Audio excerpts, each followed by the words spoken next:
Hey guys, Lively here. Today we are going to talk about Chronicles of the Wolf. Chronicles of the Wolf is a fantastic addition to the Metroidvania genre, capturing that classic retro side-scrolling feel with beautiful pixel art that truly immerses you in its world. It's a very enjoyable experience that feels like a wonderful throwback to the games that I grew up with. What really stands out to me is how the game emphasizes rewarding progression. The controls are incredibly responsive, making every movement and attack feel satisfying. Combat is, for the most part, solid and fluid, encouraging players to experiment with different strategies and weapon types.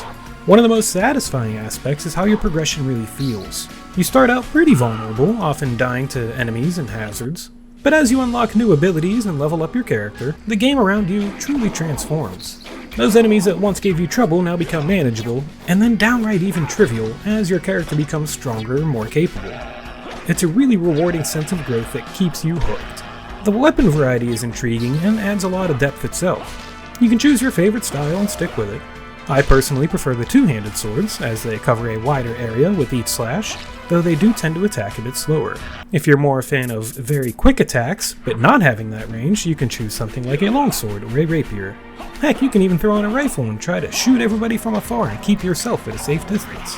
And it's great to have that kind of choice, allowing for different playstyles and strategies. The game's graphics are a stunning example of 2D pixel art that truly hits the nail on the head. It's a beautiful, nostalgic art style that immediately reminded me of my childhood. I felt like I was transported back over 20 years to the games I played growing up.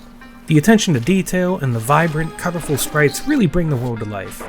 The art direction is excellent, perfectly capturing that classic old-school feel while still feeling fresh and engaging. It's a visual style that fans of pixel art will absolutely love. One of the standout features of Chronicles of the Wolf is its boss fights. Each boss feels truly unique, much like the regular enemies, with distinct movesets and attack patterns that you really need to learn and master. While many of these encounters are challenging, often requiring me at least 3 or 4 retries each, that difficulty only heightens the sense of accomplishment when you finally beat them. The process of studying a boss's moves, recognizing patterns, and timing your attacks perfectly makes defeating them feel incredibly rewarding.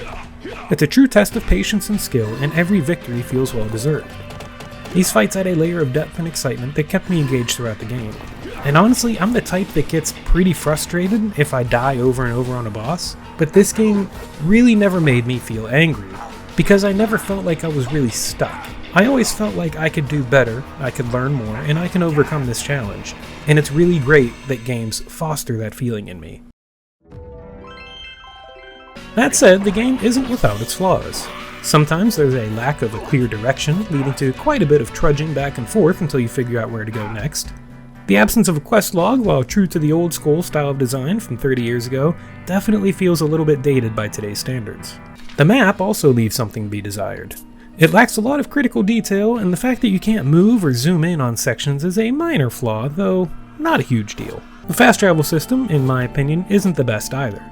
The portals are somewhat hidden and difficult to encounter, and they require you to remember the names of the destinations since the map doesn't open when selecting a fast travel point.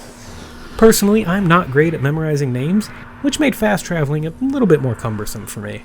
Fortunately though, the game isn't overly large, so traversing the world wasn't that big of a deal, but it's worth noting these inconveniences nonetheless. Having said all that, is Chronicles of the Wolf worth picking up? I would say absolutely yes. With a price tag of only $20 and a runtime of about 12 hours, you'll definitely be getting your money's worth. Not only that, but you also have some level of replayability with 5 different endings to uncover.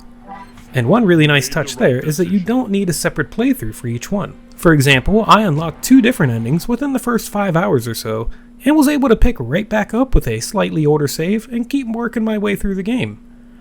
I think this helps save the player from endless repetition for what, in other titles, might only account for a cutscene with a slightly different line of dialogue or something like that. So please give Chronicles of the Wolf a shot. Whether you're new to the genre or you were raised by these types of games like I was, it's definitely worth it. Thank you to Megami for making such a fantastic game, and I will see you all next time.